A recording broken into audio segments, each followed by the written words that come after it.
یہ دل تیری آمد پہ واہ کروں، آجا ایک بار پھر تجھے میں سلام کروں۔ سلام my Heaven Writes family, I hope you all are doing well. Welcome to your channel Heaven Writes. Today we are here with the novel Khushboo Badal Chand Hawa. It is a Valentine Day special novel.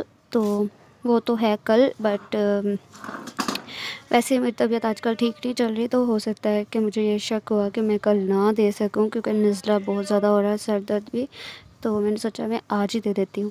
تو تم لوگ enjoy کرنا۔ یہ تحریر ہے فرحت اشتیاق کی۔ تو چلو لیٹس گیٹ اسٹارٹیڈ۔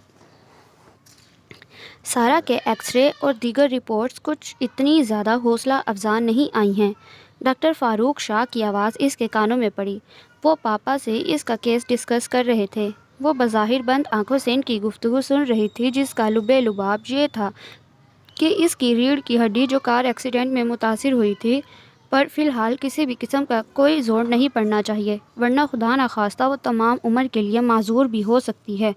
اوف، یہ ڈاکٹر فاروق اور ان کی خطرناک قسم کی باتیں، سارا نے چڑھ کر سوچا۔ اس نے قصداً ان دونوں کی باتوں سے اپنا ذہن ہٹا کر سونے کی کوشش شروع کی، مگر نیند آنکھوں سے کوسوں دور تھی۔ اب پتہ نہیں کب تک اس قید خانے میں رہنا پڑے گا، اور پتہ نہیں اب میں ٹھیک بھی ہو پاؤں گی یا نہیں، وہ دل گرفتگی سے سوچ رہی تھی۔ بس یہی ایک کسر رہ گئی تھی، کیا واقعی میں معذور ہو جاؤں گی؟ سوچتے سوچتے وہ دواؤں کے زیر اثر کچھ ہی دیر میں غافل ہو گئی۔ صبح اس کی آنکھ کھلی تو اماں نرس سے کچھ بات کر رہی تھی۔ اس کو جاگتا دیکھ کر نرس جلدی سے اس کی طرف بڑھی۔ گڈ مارننگ میڈم، کیسی طبیعت ہے اب آپ کی؟ انتہائی پیشہ ورانہ قسم کی مسکراہٹ چہرے پر سجا کر پوچھا گیا۔ اماں، میں چائے پیوں گی۔ نرس کو نظر انداز کر کے وہ اماں سے مخاطب ہوئی، اور اماں چونکہ ان کی تیوریوں اور انداز کی عادی تھیں، چنانچہ بڑے اطمینان سے چائے بنانے کے لیے کھڑی ہو گئیں۔ نرس بیچاری شرمندہ سی اس کے پاس ہی کھڑی تھی۔ میڈم، آپ کا بی پی چیک کرنا ہے۔ لہجہ بھی کچھ سہما سا تھا۔ کیوں؟ انتہائی کاٹ دار لہجے میں دریافت کیا گیا۔ مجھے کوئی بی پی چیک نہیں کروانا ہے، جائیے آپ یہاں سے۔ پتہ نہیں ڈھیر سارے آنسو اچانک کہاں سے آ گئے تھے، جنہیں اس نے بڑی بے دردی سے رگڑ کر صاف کر ڈالا۔ اماں، میں آپ کو بتا رہی ہوں، بس آج ہی مجھے گھر جانا ہے۔ ہاں بیٹا، چلیں گے، ابھی تھوڑی دیر میں آپ کے پاپا آئیں گے تو ان کے ساتھ چلیں گے۔ وہ قریب آ کر چھوٹے بچوں کی طرح اس کو بہلانے کی کوشش کرنے لگی۔ نرس بیچاری تو جلدی بی پی آپریٹر سنبھال کر فوراً ہی 9-2-11 ہو گئی تھی۔ اوف، یہ امیر زادیوں کے نخرے، نہ ہوتی یہ اس VIP روم کی مریضہ، اور نہ ہوتی یہ ڈاکٹر فاروق کی کچھ لگتی، تو 2 منٹ میں اس کا دماغ ٹھیک کر دیتی۔ دل ہی دل میں بڑبڑاتی وہ دوسرے کمرے میں داخل ہو گئی۔ صبح کی چیخو پکار کے بعد باقی کا تمام دن اس نے بالکل خاموشی سے گزارا۔ شام کو وزٹنگ آورز میں پاپا اور ماما دونوں کو ساتھ آتا دیکھ کر اسے کافی حیرت ہوئی۔ کیسی ہو سویٹ ہارٹ؟ ماما نے اس کے گال پر پیار کرتے پوچھا۔ ٹھیک ہوں، مختصر جواب دے کر وہ دونوں کی طرف دیکھنے لگی۔ دیکھ لیا تم نے اپنی ریش ڈرائیونگ کا انجام؟ پاپا نے کڑے تیوروں کے ساتھ کرسی سنبھالتے ہوئے لیکچر دینا شروع کیا۔ افتخار، آپ بھی حد کرتے ہیں، آتے ہی شروع ہو گئے۔ اس نے جان بوجھ کر تو ایکسیڈنٹ نہیں کیا نا؟ وہ کوفت زدہ سی شکل بنائے ماما کی باتیں سن رہی تھی۔ ماما اس کی سوتیلی ماں تھی۔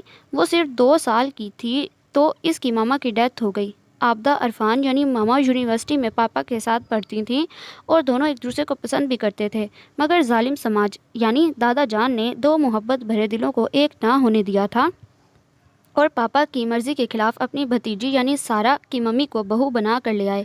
جائیداد سے آگ کرنے کی دھمکی خاصی کارگر ثابت ہوئی، اور پاپا کے سر سے عشق کا بھوت اتر گیا۔ یہ سارا قصہ اسے عالیہ پھپھو نے سنایا تھا، مگر پھر ہوا کہ اس کی ممی خدا سے بہت تھوڑی عمر لکھوا کر لائی تھیں، اور شادی کے صرف 3 سال بعد 2 سال کی بچی کو چھوڑ کر اسے دار فانی سے کوچ کر گئیں، اور ڈیڈی نے ممی کے 40ویں کے بعد جو سب سے پہلا کام کیا وہ عابدہ عرفان سے شادی کا تھا۔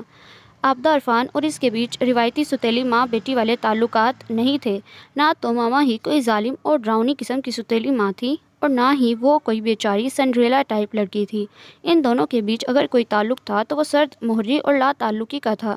دونوں کے لیے ایک دوسرے کا ہونا نہ ہونا برابر تھا۔ وہ ماما کے ہاتھوں پلی بڑھی تھی۔ 10-15 منٹ اس کے پاس بیٹھ کر جب ماما پاپا جانے لگے تو اس نے بڑی ہمت کر کے آخر پاپا سے بات کرنے کا سوچا۔ پاپا، میں گھر جانا چاہتی ہوں۔ دیکھے نا، یہاں بھی تو صرف بیڈ ریسٹ کر رہی ہوں، کوئی ضرورت نہیں ہے۔ اس کی بات مکمل ہونے سے پہلے ہی پاپا نے اسے ٹوک دیا۔ جب تک ڈاکٹر فاروق اس بات کی اجازت نہیں دیں گے تمہیں یہیں رہنا ہے۔ اگر کوئی کمپلیکیشن ہو گئی تو کیا ہوگا؟ پیر میں فریکچر جو ہے سو ہے، مجھے زیادہ فکر ریڑھ کی ہڈی کی ہے۔ ڈاکٹر فاروق نے کہا ہے کہ صرف اور صرف مکمل آرام ہی تمہارا علاج ہے، اور مجھے پتہ ہے گھر میں تم کسی کے قابو میں آنے والی نہیں۔ میں 15-20 روز کے لیے امریکہ جا رہا ہوں، مجھے تمہاری کوئی شکایت نہیں ملنی چاہیے۔ جیسا ڈاکٹرز کہیں ویسا کرنا۔ پاپا نے حکم صادر کر کے اس کا موڈ آف کر دیا۔ اماں، آپ اس کا دھیان رکھیے گا۔ اماں، یہ آپ کیا کیا اٹھا لائیں؟ اماں اور ان دونوں کے پیچھے رشید کو ڈھیر سارا سامان اٹھا کر لاتے دیکھ کر وہ حیران رہ گئی۔ بس بیٹا، میں نے سوچا آپ نے تو صرف کتابیں ہی منگوائی ہیں، میں کچھ چیزیں خود سے بھی لے جاؤں۔ اماں ہامتی کاپتی صوفے پر ٹک کر پسینہ پونچھنے لگیں، اور رشید تمام سامان اس کے پاس لا کر رکھنے لگا تاکہ وہ دیکھ لے۔ اماں، آپ بھی حد کرتی ہیں۔ سارا کو بے اختیار ہنسی آ گئی۔ اگر ڈاکٹر فاروق یا ان کا کوئی چیلا ادھر آ گیا تو یہی سمجھے گا کہ میں یہاں آڈیو کیسٹس کی کوئی دکان کھولنے والی ہوں۔ ڈھیر سارے آڈیو کیسٹس، واک مین، کتابیں، میک اپ کا سامان اور پتہ نہیں کیا کیا اس کے ارد گرد بکھرا پڑا تھا۔ بیٹا، آپ بور ہوتی ہیں نا، اس لیے، اماں پیار سے اسے دیکھ کر بولی۔ اچھا خیر، آپ لے آئیں، آپ کا بہت بہت شکریہ۔ اماں کے خلوص سے وقتی طور پر وہ متاثر ہو رہی تھی، ورنہ اس کا خیال تھا کہ اماں کی محبت اس نے پیسے دے کر خریدی ہوئی ہے۔ ہر مہینہ ایک لمبی چوڑی رقم جب وہ سکھر اپنی بیوہ بیٹی کے پاس بھجواتی تو احساس کچھ اور گہرا ہوتا۔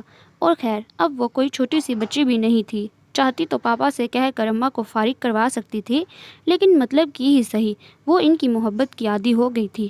اماں تو کچھ دیر بعد ذرا میں باہر کا ایک چکر لگا آؤں کہہ کر جا چکی تھیں، اور یہ چکر 1.5-2 گھنٹے پر مشتمل ہوگا، یہ وہ اچھی طرح جانتی تھی۔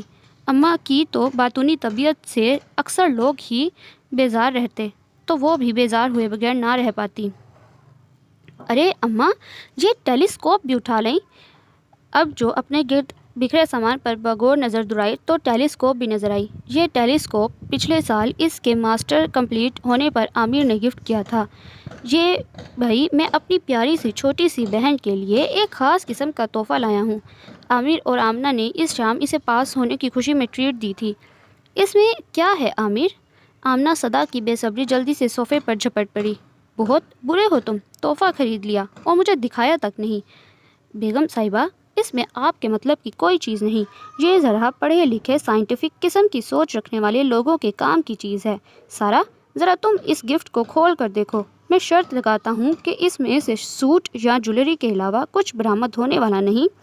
عامر نے شوخ مسکراہٹ کے ساتھ آمنہ کو چڑھانے کی کوشش کی۔ ہاں ہاں، دنیا میں 2 ہی تو پڑھے لکھے ہیں، جاہل جٹ تو بس ہم ہی ہیں۔ شادی کی اتنی جلدی نہ مچاتے تو آج میں بھی اس کمینی کی طرح MSc آرگینک کیمسٹری کی ڈگری ہاتھ میں لیے اتراتی بیٹھی ہوئی ہوتی۔ حسب توقع آمنہ خوب اچھی طرح چڑھ گئی۔ میری چندہ، تب بھی باٹنی یا زولوجی میں تو آپ کو داخلہ مل سکتا تھا، آرگینک میں تو ذرا مشکل ہی تھا۔ سارا لفظ کمینی پر احتجاجاً عامر کے ساتھ مل گئی۔ بیٹا، کھول کر تو دیکھو، اس میں ہے کیا؟ عامر کی امی جو اتنی دیر سے لوگوں کی نوک جھونک سے لطف اندوز ہو رہی تھی، جھگڑا ختم کرانے کی کوشش کی۔ لیجیے آنٹی، ابھی کھولتے ہیں ہم۔ سارا نے جلدی جلدی خوبصورت پیکنگ پیپر اتارا تو اس میں ایک ٹیلیسکوپ برآمد ہوئی۔ واہ واہ، کیا سائنٹیفک قسم کا تحفہ ہے! آمنہ ہنستے ہنستے لوٹ پوٹ ہو گئی۔ ارے بھائی، یہ کوئی عام ٹیلیسکوپ نہیں ہے جو آپ مذاق اڑا رہی ہیں، عامر نے آمنہ کے ہنسنے کی پرواہ کیے بغیر کہا۔ پتہ ہے سارا، یہ میں تمہارے لیے ٹوکیو سے لایا ہوں، وہاں اتفاقاً ایک سائنسی نمائش میں جانا ہوا، بس اسی وقت میں نے سوچ لیا کہ یہ اپنی پیاری بہن کو تحفے میں دوں گا۔ عامر کو شوق تھا عام روایتی چیزوں سے ہٹ کر مختلف قسم کے تحفے دینے کا۔ دیکھو، اس میں کتنے سارے فنکشنز ہیں، اس کی پاور بھی کم اور زیادہ کر سکتے ہیں۔ فرض کرو کہ تم یہ دیکھنا چاہ رہی ہو کہ سامنے والی آنٹی کی انگوٹھی میں کون سا پتھر لگا ہے اور وہ کس رنگ کا ہے، تو یہ بھی تم دیکھ سکتی ہو۔ عامر نے سامنے والے مکان کی طرف اشارہ کر کے کہا، جہاں کھڑکی کے پاس ایک خاتون کھڑی تھی۔ ارے واہ، یہ تاک جھانک آپ کو ہی مبارک ہو، میری دوست کوئی ایسی ویسی ہے؟ آمنہ برا مان کر بولی۔ ہوا کا تیز جھونکا اسے خیالوں کی دنیا سے باہر کھینچ لایا۔ پتہ نہیں آمنہ اور عامر بھائی کیسے ہوں گے۔ میری ایکسیڈنٹ کا تو انہیں معلوم بھی نہیں ہوگا۔ پورے 6 مہینے ہو گئے ہیں ان لوگوں کو گئے۔ صرف 3 مرتبہ فون پر بات ہوئی ہے اور 2 مرتبہ عامر بھائی کی ای میل آئی ہے۔ ویسے بہت بہن بہن کہتے تھے، اب کتنی جلدی بھول گئے ہیں۔ میں بھی بس ان لوگوں سے پکی ناراض ہوں۔ اور وہ ذلیل بچپن کی دوست، ہاں بھی شادی کے بعد کون سی دوست، کیسی دوست؟ وہ بڑے غصے اور خفگی کے ساتھ ان لوگوں کو یاد کر رہی تھی۔ آمنہ اس کی بچپن کی اکلوتی سہیلی تھی جو بی ایس سی کرتے ہی پیا جی یعنی عامر کو پیاری ہو گئی۔ آج کل اسپین میں مقیم تھی۔ دراصل عامر پی آئی اے میں ملازم تھا اور 3 سال کی پوسٹنگ پر 6 ماہ پہلے ہی وہ لوگ میڈرڈ روانہ ہوئے تھے۔ چلو بھائی، اس ٹیلیسکوپ کے ہی تھوڑے مزے لیے جائیں۔ بقول آمنہ کے تاک جہاں کی جائے۔ اس نے ٹیلیسکوپ آنکھ سے لگا کر مسکراتے ہوئے سوچا۔ اس کا بیڈ کھڑکی کے قریب تھا، چنانچہ وہ بڑے آرام سے یہاں وہاں نظریں دوڑانے لگی۔ گزرتی گاڑیوں کا جائزہ کچھ دیر لینے کے بعد بور ہو کر اس نے زاویہ بدل کر سامنے بلڈنگ کی طرف کر دیا۔ کچھ کمروں کی کھڑکیاں بند تھیں، البتہ کچھ میں چہل پہل نظر آ رہی تھی۔ یہ غالباً کوئی آفس تھا۔ وہ لوگوں کا جائزہ لینے لگی۔ ذرا اور جو زاویہ بدلا، ایک موصوف جن کی پشت اس کی طرف تھی کھڑے نظر آئے۔ واؤ، کمرے کا انٹیریئر تو زبردست ہے۔ غالباً موصوف کسی اونچی پوسٹ پر ہیں۔ وہ دل ہی دل میں سوچنے کے ساتھ ساتھ پورے کمرے کا جائزہ بھی لیتی جا رہی تھی۔ وہ شاید پرنٹر پر کوئی کام کر رہا تھا، کیونکہ ایک کے بعد ایک پیپر وہ پرنٹر سے نکالتا نظر آ رہا تھا۔ ہائٹ تو زبردست ہے، 6 فٹ سے تو کیا کم ہوگی۔ سرکار، اب ذرا رخ روشن کا دیدار بھی کرا دیجیے۔ اس کے کہنے کی دیر تھی کہ وہ مڑا اور مڑ کر اپنی سیٹ پر بیٹھ گیا۔ زبردست بھائی، بندہ جی بھر کر ہینڈسم ہے۔ سارا نے اس بلیک پینٹ اور وائٹ شرٹ میں ملبوس شخص کو دل ہی دل میں سراہا۔ ابھی آمنہ یہاں ہوتی تو کہتی کہ یہ اتنا ہینڈسم اور ڈیشنگ بندہ یہاں کیا کر رہا ہے، اسے تو فوراً ہالی ووڈ کا رخ کرنا چاہیے۔ سارا مسکراتے ہوئے سوچ رہی تھی، لیکن اس طرح کسی کو دیکھنا کوئی اچھی بات نہیں ہے۔ اچانک اسے دماغ نے سمجھایا، بلکہ یہ نہایت ہی گھٹیا حرکت ہے۔ خود کو برا بھلا کہہ کر اس نے ٹیلیسکوپ ایک طرف رکھ دی۔ خیر، اب یہ کوئی اتنی بھی بری بات نہیں، اس نے دل کو سمجھایا۔ یہاں اس سڑے ہوئے ہسپتال میں تقریباً معذوروں کی طرح پڑے ہوئے مجھے کوئی بات کرنے والا بھی نہیں ہے۔ اگر میں تفریحاً یہاں وہاں دیکھ رہی ہوں تو یہ کوئی بری بات نہیں۔ پڑے پڑے بور ہونے سے تو بہتر ہے بندہ کچھ دیر کو فریش ہی ہو جائے۔ اپنے دل کی آواز پر لبیک کہتے ہوئے اس نے دوبارہ ٹیلیسکوپ آنکھوں سے لگائی۔ اب وہ سر جھکائے کچھ لکھنے میں مصروف تھا۔ سائرہ نے اس کا تفصیلی جائزہ لیا۔ عامر بھائی نے بتایا تو تھا کہ اس کی پاور کیسے بڑھاتے ہیں۔ اسے اپنی کم عقلی پر دل بھر کر رونا آیا۔ کیا تھا اگر میں اس وقت غور سے عامر بھائی کی بات سن لیتی؟ یوں ہی 2-4 بٹن دبائے تو منظر پہلے کے مقابلے میں زیادہ واضح ہو گیا۔ اچانک اس نے لکھتے لکھتے سر اوپر اٹھایا تو اس کی آنکھیں بھی نظر آئیں، گہری براؤن کلر کی آنکھیں جن میں سنجیدگی اور ذہانت نظر آ رہی تھی۔ اس کی شخصیت بہت گریسفل تھی۔ اس سے زیادہ ہینڈسم شخص میں نے اپنی زندگی میں نہیں دیکھا۔ اچانک اس نے اپنے آپ سے کہا، ہاں، اس انجیکشنز، ڈرپس اور دواؤں سے مزین ڈپریسنگ ماحول میں تو میرا خیال ہے مجھے رشید بھی کافی سمارٹ اور ڈیشنگ لگے گا۔ اس نے خود اپنا ہی مذاق اڑایا۔ وہ اپنے سامنے موجود فائل کو بند کرتا ہوا کھڑا ہو گیا۔ برابر والے کمرے کا دروازہ کھول کر ایک اور صاحب اندر داخل ہوئے۔ انہوں نے اس کو کوٹ ہینگر سے اتار کر پکڑایا۔ عجیب سی شان بے نیازی اس شخص کے ہر انداز سے جھلک رہی تھی، یعنی جیسے اسے اپنے علاوہ دنیا میں کسی سے دلچسپی نہ ہو۔ آنکھوں پر سن گلاسز چڑھا کر اپنا موبائل اٹھا کر وہ باہر نکل گیا، اور وہ صاحب جو غالباً سیکریٹری تھے اس کا بریف کیس اٹھا کر خراما اس کے پیچھے چل دیے تھے۔ سوری بیٹا، آپ بور ہو رہی ہوں گی، باتوں میں وقت کا اندازہ ہی نہیں ہوا۔ اماں کمرے میں داخل ہو کر عادت کے مطابق نان سٹاپ شروع ہو گئیں۔ اماں، کیا ٹائم ہوا ہے؟ سارا نے ٹیلیسکوپ واپس رکھ کر پوچھا۔ بیٹا، 5 بج رہے ہیں۔ اچھا، تو وہ آفس ٹائم ختم ہونے پر اٹھ گیا ہے، سارا نے اماں کے جواب پر دل میں سوچا۔ اگلی صبح وہ 8 بجے ہی اٹھ گئی۔ اماں حیران تھیں کہ روزانہ تو یہ 10 بجے بھی مشکل اٹھتی ہے جبکہ ڈاکٹر راؤنڈ پر آتا ہے۔ آج کیا ہوا؟ اماں، یہ ذرا میرے بیڈ کو تھوڑا اوپر کر دیں، کیونکہ اسے ہلنے جلنے میں سخت احتیاط کی تاکید کی گئی تھی، لہٰذا اس نے اماں سے کہا۔ اماں نے جلدی سے آگے بڑھ کر اس کے سرہانے کی جگہ کو اونچا کیا۔ اب یہ کھڑکی پر سے پردے ہٹا دیں اور میری ٹیلیسکوپ بھی دے دیں۔ نیا حکم جاری کیا گیا۔ بیٹا پہلے ناشتہ وغیرہ تو کر لو۔ اماں بیچاری حیران اور پریشان کہ یہ کیا ماجرا ہے۔ ہاں تو ناشتہ منہ سے کروں گی، چڑ کر جواب دیا گیا اور ٹیلیسکوپ آنکھ کے آگے لگا لی۔ اس کے کمرے کی کھڑکیوں اور پردے وغیرہ سب بند تھے۔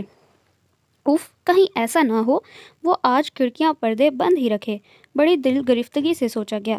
اچانک سامنے کمرے کے پردے کھلے اور پھر اس کے بعد وہی کل والے سیکرٹری صاحب نے کھڑکیاں بھی کھول دیں۔ بھائی اب آپ سامنے سے ہٹ جائیں، ہم یہاں 1 گھنٹے سے انتظار میں سوکھ رہے ہیں۔ اس نے سیکرٹری کے کھڑکی میں کھڑے رہنے پر جل کر سوچا۔ ٹھیک 9 بجے کمرے کا دروازہ کھلا اور وہ اندر آیا۔ سیکرٹری صاحب نے وہی کیا حکم ہے، کیا حکم ہے میرے آقا جیسی انٹری دی۔ آج وہ گرے کلر کے سوٹ، ڈارک بلو ٹائی اور آف وائٹ شرٹ میں ملبوس تھا۔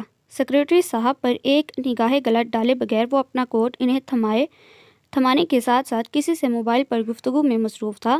اچانک وہ کسی بات پر بے ساختہ ہنسا۔ سنجیدگی کی طرح اس کی ہنسی بھی بڑی پیاری ہے، سارا نے خود سے کہا۔ مگر یہ کس سے بات کر رہا ہے؟ شاید اپنی بیوی سے۔ خیر شادی شدہ تو یہ کہیں سے بھی نہیں لگ رہا۔ شادی کے بعد لوگ اتنے خوش تو نہیں رہتے۔ خود ہی اپنے خیال کو غلط قرار دیا، یا پھر شاید اپنی منگیتر سے۔ خیر اتنا فضول تو نہیں لگتا کہ صبح ہی صبح وہ بھی آفس ٹائمنگ میں منگیتر صاحبہ سے بات کرے گا۔ بھئی ضروری ہے کیا کہ وہ کوئی لڑکی ہی ہو سکتا ہے اس کے کسی دوست کا فون ہو۔ وہ خود ہی اپنے آپ سے سوال و جواب کر رہی تھی۔ وہ اب اپنی کرسی پر بیٹھ چکا تھا۔ سیکرٹری صاحب کمرے سے جا چکے تھے۔ ایک اور صاحب نے اب اندر انٹری دی اور غالباً ڈائری کھولے ہوئے اس میں سے کچھ پڑھ کر سنا رہے تھے۔ فون بند کر چکا تھا اور اب ادھر ادھر کچھ تلاش کرتے ہوئے بڑی دلچسپی سے ان کی حکایات سن رہا تھا۔ تو یہ حضرت اتنی دیر سے لائٹر تلاش کر رہے تھے۔ اسے سگریٹ سلگاتا دیکھ کر اس نے بڑے دکھ سے سوچا، یہ مجھے اتنا افسوس کس خوشی میں ہو رہا ہے۔ اگر وہ سگریٹ پی رہا ہے تو پیے میری بلا سے، مگر اسے سگریٹ پینے کی وجہ سے ٹی بی ہو سکتی ہے، کینسر ہو سکتا ہے، اللہ نہ کرے، فوراً دل میں کہا گیا۔ لیکن اس کے سگریٹ پینے کا انداز کتنا خوبصورت ہے، اگر جیمز کیمرون اسے دیکھ لے تو فوراً اپنی اگلی فلم میں سائن کر لے۔ مگر افسوس یہ پرسنالٹی، یہ سٹائل یہاں کراچی میں چھپا کا چھپا رہ جائے گا۔ ہاں بھائی، جنگل میں مور ناچا کس نے دیکھا؟ وہ اپنی یہ بچگانہ حرکتیں اور باتیں خود ہی خوب انجوائے کر رہی تھی۔ سیکرٹری واپس جا چکا تھا۔ اب وہ اپنی لمبی چوڑی میز کے کونے میں رکھے کمپیوٹر پر کچھ کام کر رہا تھا۔ اس کے ہاتھ کبھی ماؤس پر ہوتے تو کبھی وہ کی بورڈ پر جلدی جلدی کچھ ٹائپ کر رہا ہوتا۔ کافی دیر وہ یہ تماشا دیکھتی رہی۔ اماں اسے ٹیلیسکوپ کے ساتھ مصروف دیکھ کر کب کی دورے پر روانہ ہو چکی تھی۔ ٹیلی فون کی بیل پر اس نے جھنجھلا کر ریسیور کان سے لگایا اور بڑی بے دلی سے ہوں ہاں کر رہا تھا۔ شاید یہ کمپیوٹر پر کچھ ضرور کام کر رہا تھا۔ اس کا مطلب ہے یہ اپنے کام کو بڑی لگن کے ساتھ کرتا ہے، یعنی ذمہ دار آدمی ہے۔ سارا نے اس کے بارے میں ایک اور اچھی رائے قائم کی۔ اسی وقت کمرے کا دروازہ کھول کر ایک خوش پوش اور ہینڈسم نوجوان اندر داخل ہوا، جسے دیکھ کر ذمہ دار صاحب فوراً کھڑے ہو گئے اور ایک دوسرے کے ہاتھ پر ہاتھ مار کر کچھ خطرناک قسم کے کہکے لگائے گئے۔ اگر یہ ٹریفک کا شور کچھ کم ہوتا تو یہ کہکے یقینی طور پر میں سڑک پار بھی سن سکتی تھی۔ نووارد خاصے بے تکلف دوست معلوم ہو رہے ہیں، کیونکہ وہ خود تو واپس اپنی سیٹ پر بیٹھ چکا تھا جبکہ وہ اس کی ٹیبل پر چڑھ کر بیٹھ گیا۔ تھوڑی دیر وہ آپس میں کچھ بات چیت کرتے رہے اور پھر دونوں ہی اٹھ کر کمرے سے باہر چلے گئے۔ اف ہو، اب پتہ نہیں کب واپس آئے گا، سارا نے بڑے افسوس سے سوچا اور ٹیلیسکوپ سائڈ میں رکھ دی۔ عامر بھائی، آپ کا گفٹ ان بیکار ترین دنوں میں میرے لیے خوب کارآمد ثابت ہو رہا ہے۔ اس نے دل ہی دل میں عامر کا شکریہ ادا کیا۔ پھر وقفے سے کئی بار اس نے چیک کیا مگر ہر بار مایوسی کا سامنا کرنا پڑا۔ لگتا ہے اب کل ہی آئے گا، ہو سکتا ہے کسی میٹنگ میں گیا ہو۔ وہ خود ہی قیاس رائیاں کرنے میں مصروف تھی۔ 3 بجے کھانے اور دواؤں کو بد دلی سے حلق سے نیچے اتار کر وہ دوبارہ چیک کیا تو سواری باد بہار آ چکی تھی۔ سامنے 2-3 افراد اور بیٹھے ہوئے تھے اور بڑی سنجیدگی سے خدا معلوم کیا گفتگو ہو رہی تھی۔